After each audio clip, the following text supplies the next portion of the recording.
사랑의 교회 청소년 주일학교 친구 여러분 안녕하세요. 디모데 중등부를 담당하고 있는 최종민 목사입니다. 오늘 이 하루도 주의 거룩한 말씀 함께 묵상하면서 시작하는 이 시간 되었으면 좋겠습니다. 40일 특별한 큐티난이 시작하도록 하겠습니다. 우리 먼저 하나님 앞에 함께 찬양하며 주님 앞에 나가도록 하겠습니다.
아멘. 이 시간 우리 주님 앞에 함께 기도함으로 오늘 이 시간 큐티 시간을 주님께 올려드리며 나가도록 하겠습니다. 사랑과 은혜가 풍성하시며 우리가 말씀 묵상함으로 주의 거룩한 보좌 앞으로 가까이 이끄시는 하나님 아버지, 오늘 말씀을 통하여서 하나님께서 우리를 얼마나 사랑하시고 우리를 붙드시고 함께 하시는지를 깨닫게 하여 주시옵소서. 말씀 묵상하는 우리 친구들 통하여서 놀라운 역사, 구원의 역사, 회복의 역사가 이 나라 이 민족 가운데 일어날 것을 믿습니다. 우리를 사용하여 주시옵소서. 감사합니다. 예수님의 이름으로 기도드립니다. 아멘. 오늘 말씀은 신명기 16장 18절에서 17장 1절 말씀입니다. 제목은 외모지상주의, 공의지상주의입니다.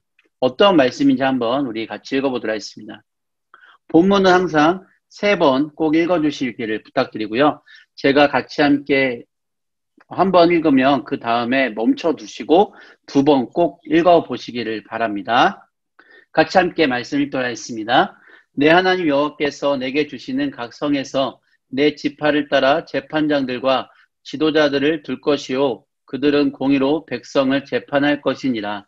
너는 재판을 굽게 하지 말며 사람의 외모로 보지 말며 또 뇌물을 받지 말라. 뇌물은 지혜자의 눈을 어둡게 하고 의인의 말을 굽게 하느니라. 너는 마땅히 공의만을 따르라. 그리하면 내가 살겠고 내 하나님 여호와께서 내게 주시는 땅을 차지하리라. 내 하나님 여호와를 위하여 쌓은 제단 곁에 어떤 나무로든지 아세라상을 세우지 말며 자기를 위하여 주상을 세우지 말라. 내 하나님 여호와께서 미워하시느니라. 흠이나 악질이 있는 소와 양은 아무것도 내 하나님 여호와께 드리지 말지니 이는 내 하나님 여호와께 가증한 것이 됨이니라. 아멘. 자, 여기서 말씀 멈춰두고 2번 더 읽어보시기를 부탁드립니다. 자, 그 다음 우리 왓칭 한번 보도록 하겠습니다. 1번, 모세는 이스라엘의 지도자들에게 마땅히 있어야 할 덕목이 무엇이라고 말하나요? 16장 18절에서 20절 말씀에 보게 되면 무엇이라 말하고 있을까요? 이스라엘 백성들의 지도자로 세워진 사람들은 공의로 백성을 재판하라고 말하고 있습니다. 또한 20절에 마땅히 공의만을 따르라 라고 말하고 있습니다. 그래서 이스라엘 지도자들에게는 공의, 공적으로 사람들을 재판할 수 있는 정의를 갖추어야 된다고 말하고 있습니다.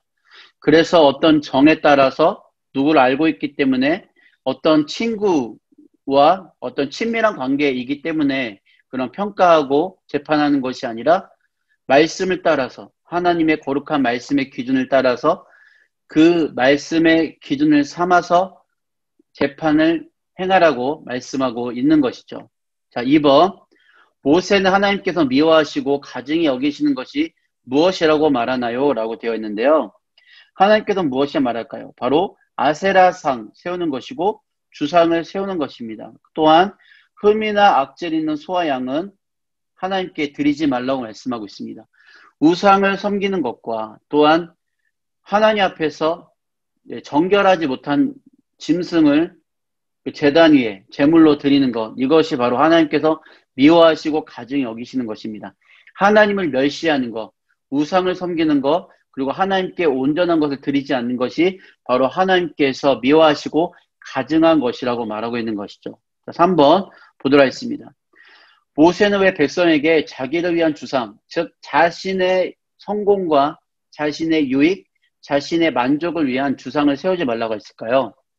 그것을 하나님을 업신여기는 것이고 하나님을 경홀히, 하나님을 소중히 여기지 않는 것이기 때문에 그렇습니다. 그래서 모세는 백성에게 하나님만을 섬기고 하나님만을 위하고 하나님 중심, 하나님만 높여드리는 거룩한 삶을 살 것을 다시 한번 요구하고 있는 것이죠. 자, 그렇다면 오늘 말씀이 어떤 의미를 갖고 있는지 띵킹을 통해서 한번 우리 같이 읽어보도록 하겠습니다. 하나님께서는 이스라엘 백성 사이에 소송 문제가 많아지자 그것을 효율적으로 처리하기 위해 모세를 도울 수 있는 재판장들과 지도자들을 세우십니다. 그들은 재판할 때 외모로 평가하거나 뇌물을 받지 말고 오직 공의를 판단의 기준으로 삼아야 했습니다. 또한 어떠한 이유에서든 우상을 만들어서는 안 됐습니다. 이런 명령을 하신 이유는 그들이 하나님의 성품을 따라 백성을 다스리기 원하셨기 때문입니다. 눈에 보이는 외적인 것과 헛된 형상의 마음을 빼앗기지 말고 오직 하나님의 뜻을 따라 행동함으로써 하나님의 공의를 이 땅에 드러내는 하나님의 백성이 됩시다. 우리가 코로나 사태를 지나면서 더욱더 우리의 눈에 보이기에 좋은 것들, 우리의 눈에 선하게 보이는 것들이 우리의 눈을 사로잡게 됩니다. 우리가 학교 가서 직접적으로 공부를 하게 되고 수업을 듣는 것이 아니라 우리가 눈으로 보면서 하는 온라인 수업에 많이 노출이 되잖아요. 예배도 마찬가지죠. 우리의 눈에 보게 되고 듣는 대로 우리는 반응하게 됩니다. 하지만 하나님께서 우리에게 원하시는 것은 하나님의 말씀 기준, 보이지 않는다 할지라도 그 말씀의 기준을 따라서 하나님의 거룩한 말씀을 따라 사는 것, 이것이 주님이 원하시는 것이죠. 사실 우리에게 가장 중요한 가치는 어디에 있냐면 보이는 것에 있는 것이 아니라 보이지 않는 것에 있습니다. 그렇기 때문에 우리가 외모 지상주의를 벗어나서 보이는 것에 집중하는 것이 아니라 공의, 하나님의 거룩한 말씀을 따라서 의로운 기준을 따라 살아가는 하나님의 백성이 되어야 할 것입니다. 그렇다면 제 말씀을 삶에 적용하기 위해서 어떤 것을 느끼고 우리가 어떤 것을 적용해야 될지 한번 우리 함께 보도록 하겠습니다. 공의를 따르며 우상 숭배를 금하라는 모세의 명령에서 우리는 무엇을 느끼게 되나요? 하나님만이 기준되고 하나님만이 우리 삶의 중심이 되고 하나님의 거룩한 말씀을 따라 살아가는 우리의 삶의 기준, 그것을 기억하고 생각하고 그것을 붙잡으라고 말씀하고 있는 것입니다. 그래서 오늘 말씀을 통해서 우리가 어떻게 적용해야 될까요? 어떻게 하면 하나님의 말씀을 기억할 수 있을지, 어떻게 하면 하나님의 거룩한 말씀을 의지하며 살아갈 수 있을지, 어떻게 하면 주의 거룩한 뜻 가운데 살아갈 수 있을지를 우리 삶 가운데 적용해 보아야 한다는 것입니다. 이런 우리 친구들 되게 소망합니다. 우리 함께 마무리 기도하면서 하나님께 우리의 삶을 오늘 하루를 올려드리는 시간 되도록 하겠습니다. 사랑과 은혜가 풍성하신 하나님 아버지, 하나님께서 진정으로 우리에게 원하시는 것은 외모를 따라서 사는 것이 아니라 하나님 말씀의 기준, 하나님의 거룩한 말씀을 따라서 사는 것임을 다시 한번 말씀 통해서 배웠습니다. 공의를 붙잡고 공의 되시는 하나님만을 붙잡고 살아가는 우리 모든 친구들 될 수 있도록 주여 함께 해주시고 이 말씀을 따라 살아가는 우리의 삶을 통해서 하나님 홀로 영광받아 주시옵소서. 감사합니다. 예수님의 이름으로 기도드립니다. 아멘. 오늘 토요일인데요. 오늘 토요일 날 토비세로 함께 주님 앞에 예배로 나갔을 거라 믿습니다. 또 내일 주일을 하나님 앞에 거룩한 마음으로 준비하며 나아가는 우리 모든 친구들 되었으면 좋겠습니다. 또한 월요일 날 우리 다시 한번 우리 큐틴 한의로 만나는 우리 모든 친구들이 되기를 소망합니다.